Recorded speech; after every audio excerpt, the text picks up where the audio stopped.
Hej, hej!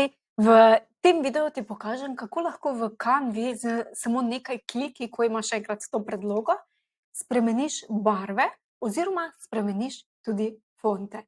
Zelo simpel, zato gremo kar v akcijo. V predlogi, ne glede na to, katero imaš, najdeš torej barve, ki so glavne barve, ki so uporabljene. Te barve želimo torej zamenjati s tvojimi brand barvami oziroma s tvojo barvno paleto, ki je del tvoje celostne grafične podobe. Zakaj? Zaradi tega, da v bistvu ohraniš nekako enotnost oziroma rdečo nit oziroma prepoznavnost svojega brenda na vsakem koraku. Okej, zdaj pa gremo kar, kako zamenjati barve.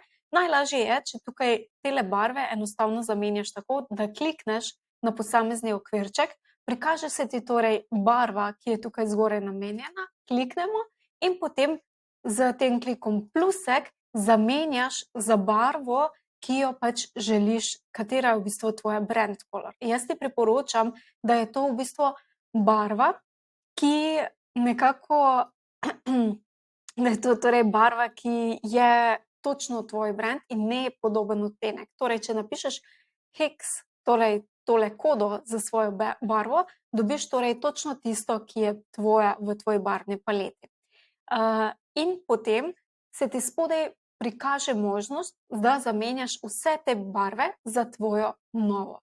Če klikneš tukaj Change All, se ti bo v celem dokumentu povsod, kjer je uporabljena tale barva, zamenjala za tvojo novo. Jaz zdaj tega ne bom naredila, ker ne želim, da se torej zamenja. Povsod, kaj pa potem še narediš, je, da greš v bistvu od okvirčka do okvirčka in zamenjaš torej vse te barve po svojih željenjih.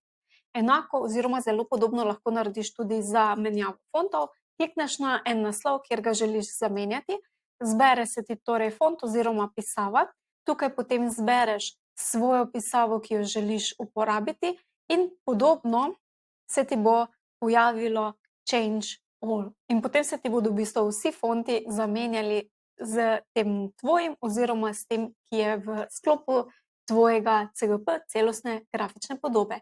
In tako lahko samo z nekaj kliki lepo personaliziraš cel template za naprej. Hvala ti!